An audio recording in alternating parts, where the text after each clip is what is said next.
এরম ফুল পেতে গেলে আমাদের যে খাবারটা দিতে হবে, জবা গাছকে এরম ফুল আর এরম কুড়ি পেতে গেলে যে খাবার আমাদের দিতে হবে, তো সেই খাবারটা অবশ্যই দেখে নেবো। এই সেই খাবার, লিকুইড খাবারটা আমরা জবা গাছকে প্রদান করব এবং সেই খাবারটা জবা গাছকে দিলে কিন্তু এরকমভাবে কিন্তু আমাদের ফুল এবং কুঁড়ি দুটোই আসবে। তো চলো এই খাবারটা আমরা কি করে বানাচ্ছি, এই খাবারটা যে আমরা কি করে বানাচ্ছি লিকুইড খাবারটা, সেটা অবশ্যই আমরা দেখে নেব। তার জন্য আমাদের পুরো ভিডিওটা দেখতে হবে প্রথম থেকে শেষ অবধি। আর আমার চ্যানেলে যারা নতুন তারা অবশ্যই চ্যানেলটাকে সাবস্ক্রাইব করবে এবং বেল বাটন প্রেস করবে। যখনই আমি একটা নতুন ভিডিও দেবো, দেরি না করে আমি এই খাবারটা বানিয়ে নিই। চলো দেখে নিই কী করে এই খাবারটা আমরা বানাচ্ছি। তোমরা কেমন আছো? তোমরা নিশ্চয়ই ভালো আছো এবং তোমাদের বাগানের গাছগুলো খুব ভালো আছে। আমরা ভালো আছি এবং আমাদের বাগানের গাছগুলো খুব ভালো আছে। দেবারতী চন্দ্র চ্যানেলে তোমাদেরকে স্বাগত। আজকে একটা নতুন ভিডিও নিয়ে এসেছি জবা গাছ এবং জবা গাছে এই গরমে আমরা জবা গাছে কী খাবার দেবো, যে খাবার দিলে আজকে জবা গাছে সেই পরিমাণ গ্রোথ এবং প্রচুর পরিমাণে কুড়ি, প্রচুর পরিমাণে ফুল আসবে। চলো আগে আমার গাছটাকে দেখে নিই, আমার গাছে কীরকমভাবে কুড়ি এসছে এবং গাছের গ্রোথ কীরকম আর কীরকমভাবে ফুলগুলো ফুটেছে। প্রথমেই দেখতে পাচ্ছ এই যে লাল জবাটা ফুটেছে, প্রচণ্ড গরম, তো তার মধ্যেও দেখো জবার মধ্যে মানে জবাটা কেমন করে ফুটেছে, তার সাথে কেমন করে গ্রোথ আসছে, নতুন পাতা বেরোচ্ছে, তার সাথে কুড়ি। দেখো এই দিকে দেখতে পাচ্ছ, সব ওপর দিকে দেখো, তার সঙ্গে সিটপট তো আছেই, যখন বানিয়েছিলাম তখনকার সিটপট এখনও আছে। আর আমি খুব তাড়াতাড়ি তোমাদের কাছে নিয়ে আসছি আমার যে এই সিটপট থেকে যে চারা গাছ বেরিয়েছে এবং সেই চারা গাছ প্রতিস্থাপন তো সবই করবো, তো তোমাদেরকেও সেগুলো দেখাবো। তো চলো এই গাছটা একবার দেখে নিই। দেখো জবার সাইজ দেখতে পাচ্ছ,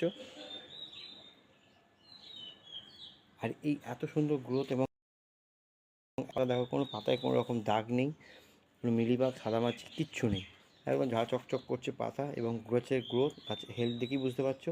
তো এবার আমি এই গাছে কি খাবার দিচ্ছি, সব থেকে মেন হচ্ছে গাছটাকে আমি কী খাবার দিচ্ছি, যে খাবারটা দিলে গাছে এত সুন্দর গ্রোথ এবং এত পরিমাণ এবং সুন্দরভাবে গাছটা বেড়ে উঠছে। তো চলো একদম দেরি না করে সেইটা দেখে নেবো। আর আমার চ্যানেলে যারা নতুন তারা অবশ্যই চ্যানেলটাকে সাবস্ক্রাইব করবে এবং বেল বাটন প্রেস করবে।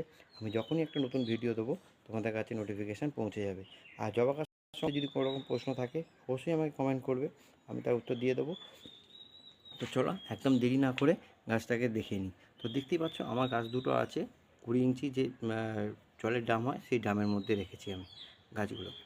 তো চলো এই গাছের আমি কি খাবার দিচ্ছি, আজকে আমি লিকুইড খাবার দেবো, যে লিকুইড খাবারটা দিলে গাছে প্রচুর পরিমাণে কিন্তু ফুল আসবে, তো তার সাথে সাথে এরকম সুন্দর গ্রোথ আসবে। আর আমরা এই যে খাবারটা দিয়ে থাকি যখন এই হাড়গুলো শিংকুচি, লেদার মিল, নর্মাল এই যে আমরা মাটিতে যে খাবারগুলো দিয়ে থাকি, খাবারগুলো করে কি গাছ পুরো খাবার আমাদের গাছ মাটিতে রয়ে যায় এবং তার ফলে কী হয় গাছে অ্যালকালাইন তৈরি হয়ে যায়। তখন কী হয় গাছের বৃদ্ধিটা কমে যায়, কুড়ি আসা বন্ধ, তো নানা রকম অসুবিধা তৈরি হয়। তো আজকে আমি একটা এমন জিনিস লিকুইড খাবার নিয়ে এসেছি, যে লিকুইড খাবারটা এই যে অ্যালকালাইন হয়ে যাওয়াটা সেটাও গাছ অ্যালকালাইন থেকে দূর করবে এবং গাছের বৃদ্ধি এবং ফুল দুটি আসতে সাহায্য করবে। তো আর তোমরা সবাই জানো যে জবা গাছ অ্যাসিডিক মাটি পছন্দ করে।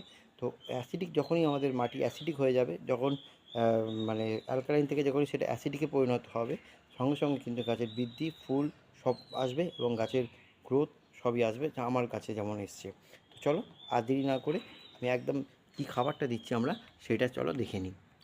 আমি দুটো জিনিস মাত্র নিয়ে এসেছি, একটা হচ্ছে কলার খোসা আর হচ্ছে কফি পাউডার। দেখো দুটো কলার খোসা নিয়েছি আমি। এই কলার খোসা আমাদের কী করবে, কলার খোসাতে তোমরা জানো যে প্রচুর পরিমাণে পটাশ থাকে, যেটা আমাদের গাছকে কিন্তু ফুল আনতে সাহায্য করবে। আর এই যে আমি নিয়েছি কফি পাউডার, একটা 2 টাকার কফি পাউডার নিয়েছি।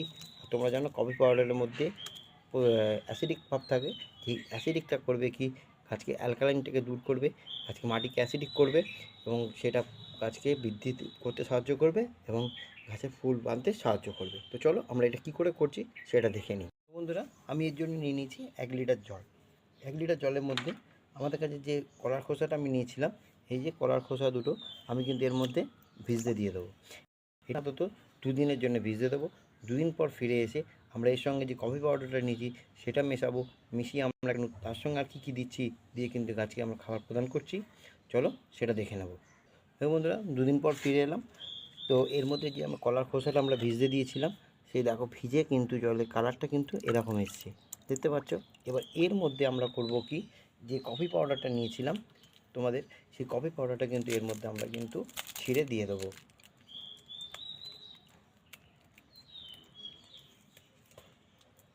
এর মধ্যে আমরা কিন্তু কফি পাউডারটা দিয়ে দেবো, কেননা কফির মধ্যে অ্যাসিডিক থাকে।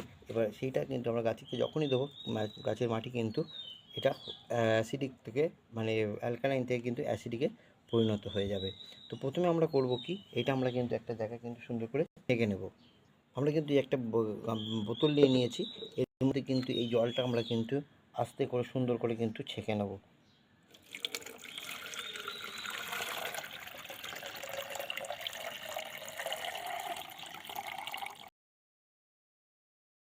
দেখলে এটা কিন্তু আমরা সুন্দর করে কিন্তু ছেঁকে নিলাম।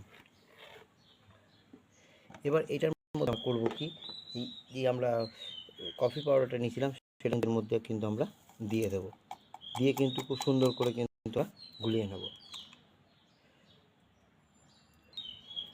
একটা লাঠি দিয়ে কিন্তু আমরা সুন্দর করে আমরা কিন্তু এটাকে গুলিয়ে নিচ্ছি।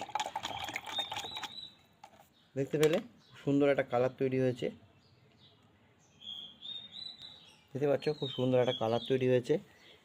আচ্ছা, আমরা এই খাবারটা কিন্তু আমরা জবা গাছকে প্রদান করব, এবং তার ফলে কিন্তু আমাদের জবা গাছে প্রচুর পরিমাণে কুঁড়ি এবং ফুল আসবে। চলো আমরা এটা জবা গাছকে প্রদান করে দিই। বন্ধুরা, আমরা এই খাবারটা তাহলে গাছকে দিয়ে দিই। আর প্রচুর পরিমাণে ফুল পেতে গেলে আমাদের কিন্তু এই খাবারটা কিন্তু 10 দিন অন্তর কিন্তু একবার করে গাছকে দিতেই হবে। কেননা যবে ওই গাছে যাতে মাটি অ্যালকালাইন না হয়ে যায় এবং অ্যাসিডিক মাটি থাকে, তাহলেই কিন্তু আমাদের প্রচুর পরিমাণে কিন্তু ফুল দেবে। তো চলো এরমভাবে আমরা কিন্তু প্রত্যেকটা জবা গাছকে কিন্তু এরমভাবে কিন্তু আমরা দিয়ে দেবো। তোমাদের যত জবা গাছ আছে এরমভাবে কিন্তু তোমরা দিয়ে দেবে। চলো আমরা আরও যে জবা গাছগুলো আছে কিন্তু সেগুলো তো দিয়ে দেবো। তো দেখতে পাচ্ছ এখানে কিন্তু জবা গাছ আছে। আর তোমাদের জবা গাছ সম্বন্ধে যদি কোনো রকম প্রশ্ন থাকে অবশ্যই আমাকে কমেন্টের মাধ্যমে জানাবে, আমি তোমাদেরকে উত্তর দিয়ে দেবো। চলো আজকে এই অবধি, আর কালকে আবার দেখা হচ্ছে একটা নতুন ভিডিওর সঙ্গে। গাছ লাগাও, প্রচুর পরিমাণে গাছ লাগাও, ছাদ বাগান, আঙিনা বাগান বা ভরিয়ে দাও গাছ লাগিয়ে। আমরা যাতে নতুন প্রজন্মকে আমরা যাতে সবুজ দিয়ে যেতে পারি, সেটাই আমাদের মেন উদ্দেশ্য। তো চলো আজকে এই অবধি, আবার কালকে দেখা হবে। Thank you.